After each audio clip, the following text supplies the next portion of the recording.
ఇదే అంశానికి సంబంధించి స్పందించడానికి ప్రస్తుతం మనతో మాజీ మంత్రి నిరంజన్ రెడ్డి గారు ఫోన్ లైన్లో సిద్ధంగా ఉన్నారు. సార్ నమస్తే అండి.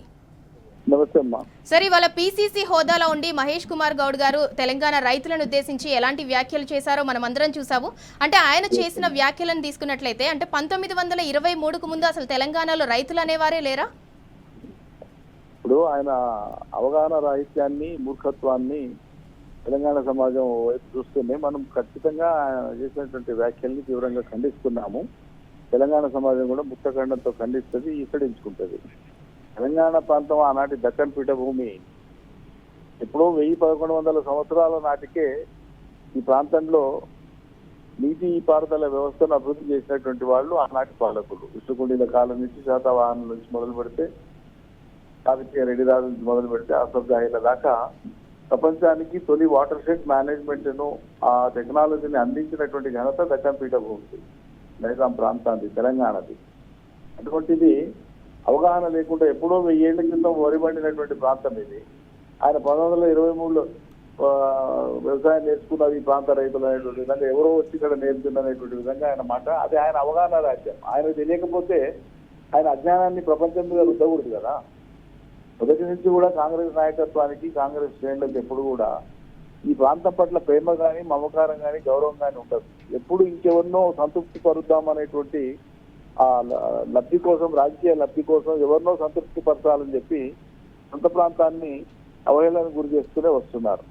కాంగ్రెసే కదా తెలంగాణను ఉన్నదాన్ని ఊడగొట్టి ఆంధ్రలో కలిపి ఇంత గోసపెట్టింది తెలంగాణ ప్రాంతాన్ని.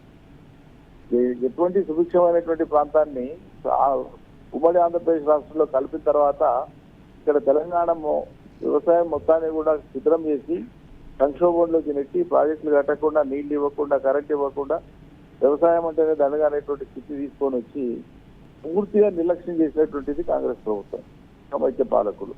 అటువంటిది ఇలా తెలంగాణ ఇక్కడికి వచ్చి ఎవరో నేర్పిందనడం కాదు, పర ప్రాంతాలకు తెలంగాణ నేర్పింది. అందుకే కదా 6 శతాబ్దాల క్రితమే శ్రీనాథుడు చెప్పినటువంటిది, ఎటు పోయినా జొన్నన్నమే తప్ప సన్నన్నం లేదు సుమ అని చెప్పి ఆయన పద్యం పాడింది. అది ఎన్నిసార్లు కేసీఆర్ గారు ఆ పద్యాన్ని తెలంగాణ ఉద్యమం నడిచేటువంటి క్రమంలో మన ప్రాంతానికి ఉండేటువంటి విశిష్టత గురించి, మనం ఎప్పుడు ఎవరిని తక్కువ చేయాలనే భావన మనకి ఎప్పుడు లేదు తెలంగాణ ప్రజలకు. కానీ మనల్ని తగ్గించి మరులెవరో మన మీద అజమాయి చేసేటువంటి వాళ్ళు, వాళ్ళ నుంచి మనం ఏదో జ్ఞానం పొందినట్టు, వాళ్ళు ఏదో వచ్చి ఇక్కడ నేర్పినట్టు, ఆఖరికి హైదరాబాద్ ను కూడా చంద్రబాబు నాయుడు నిర్మించింది అనేటువంటి స్థాయికి దాన్ని పైకి తీసుకొని పోయి అట్లా అవహేళన చేసినటువంటి వాళ్ళు అనేక మంది. అందులో కాంగ్రెస్ పార్టీకి సంబంధించినటువంటి వాళ్ళ యొక్క అవగాహన రాహిత్యము, మూర్ఖత్వము, తెలివిలేనితనము అన్ని సందర్భాల్లో కూడా ఇట్లా బయట పెట్టుకుంటారు. తీవ్రంగా ఖండిస్తున్నాం ఆయన వ్యాఖ్యల్ని.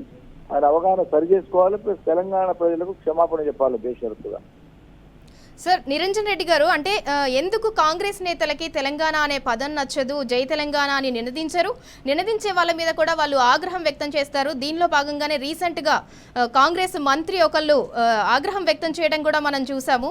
ఎందుకు వీళ్ళకి తెలంగాణ అనే పదం అంటే అంత అసహ్యము? మరి ఇవాళ అదే తెలంగాణలో ఉంటూ రాజ్యం వెళ్తున్నారు కదా. వాళ్ళు దేశాన్ని ఏలినటువంటి పార్టీగా, ఏలుతున్నటువంటి పార్టీగా, అనేక సంవత్సరాలు ఏలినటువంటి వాళ్ళుగా మొదటి నుంచి కూడా వాళ్ళు అందరూ కావాలనేటువంటి ఒక కోణంలో మనల్ని బలవంతంగా అలాంటి ఆంధ్రలో కలిపినారు. కాబట్టి అప్పటి నుంచి ఇప్పటిదాకా వాళ్ళకు ఉండేటువంటి వాళ్ళ భావనను వాళ్ళు ఏనాడు కూడా సరి చేసుకునే ప్రయత్నం చేస్తలేరు. ఎవరు కాలం నుంచి ఇప్పటిదాకా కూడా తెలంగాణకు జరిగినటువంటి అన్యాయం పట్ల వాళ్ళు కనీసం అవును ఇది తప్పు జరిగిపోయింది, దీన్ని సవరిద్దామనేటువంటి, కేవలం సోనియా గాంధీ గారి కాలంలో కొంత దాన్ని సవరించడానికి వాళ్ళకు రాజకీయ అధికారం అనివార్యం అయింది. కాబట్టి ఆనాడు 2004లో రాష్ట్రంలో అధికారంలోకి రావడం కోసం ఆనాడు జై తెలంగాణ అన్నారు, పొత్తు పెట్టుకున్నారు. అది గడిచినటువంటి కథ. కాబట్టి కాంగ్రెస్ పార్టీకి ఏనాడు తెలంగాణ ప్రాంతం మీద ప్రేమ కానీ, మమకారం కానీ ఎప్పుడూ లేదు, భవిష్యత్తులో కూడా ఉండదు వాళ్ళకి. అందుకే ఎప్పటికైనా పేగుల దగ్గర దాకా కొట్లాడేది, నిలబడేది తెలంగాణ వాదులు, ప్రత్యేకించి గులాబీ జెండా కింద కేసీఆర్ నాయకత్వం మాత్రమే అది సాధ్యం తప్ప ఇంకెవరికి రాదది. ఆ సోగి కూడా వాళ్ళకు ఉండదమ్మా. అంటే వాళ్ళు ఎంతసేపటికి కూడా కేసీఆర్ ఆనవాళ్ళు తుడిచేద్దాము అని చెప్పి మాట్లాడతారు. అందులో భాగంగానే ఇట్లా తెలంగాణ ప్రజలను, తెలంగాణ రైతాంగాన్ని ఇలా వేధిస్తున్నారు అనుకోవచ్చా? ఇవాళ బొంద వాళ్ళే మా తుడచడానికి, ఆనవాళ్ళు లేకుండా చేయడం వాళ్ళు ఎక్కటోళ్ళు. తెలంగాణ ఆనవాళ్ళు లేకుండా ఏడముండి చేస్తారు, పరిపాలన చేస్తున్నది కేసీఆర్ కట్టించిన సచివాలయంలో. వాళ్ళు చిన్నగా చేసింది ఏముంది? అన్ని కేసీఆర్ చేసినటువంటి పురాదుల మీద చేసిన నిర్మాణాల మీద వచ్చిన ఫలితాల మీద అనుభవిస్తున్నటువంటి వాళ్ళే. సామెత ఉంది వెనకటికి, ఇల్లు అరుగు మీద శుభ్రంగా ఊడ్చి ముగ్గేసినాక వచ్చి గుడ్డు పెట్టిందట.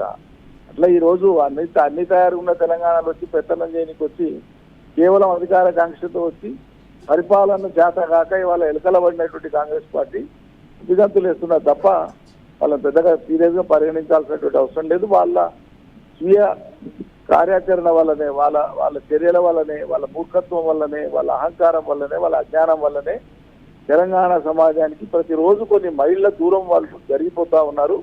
పూర్తిగా ఈ ప్రాంతం నుంచి వాళ్ళు కనుమరుగైతారమ్మా.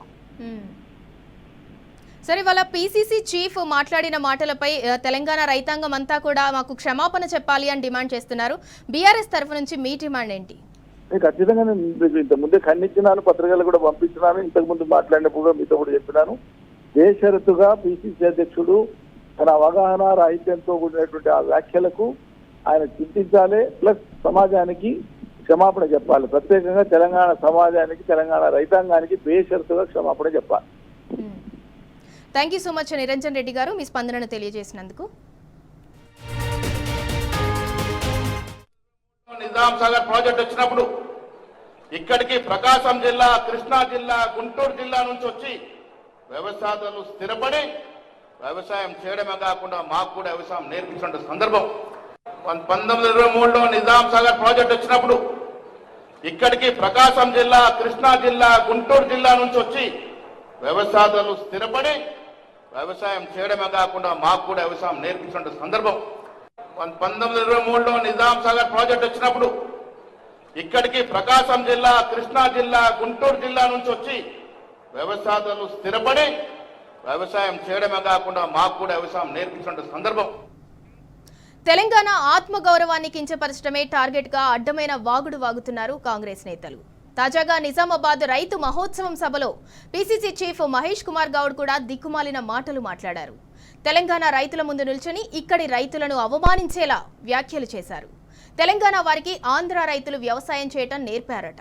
1923లో నిజాం సాగర్ కట్టినప్పుడు ఆంధ్ర జిల్లాల నుంచి రైతులు వచ్చి వ్యవసాయం ఎలా చేయాలో నేర్పించారని మహేష్ కుమార్ గౌడ్ నోటికొచ్చినట్టు మాట్లాడారు.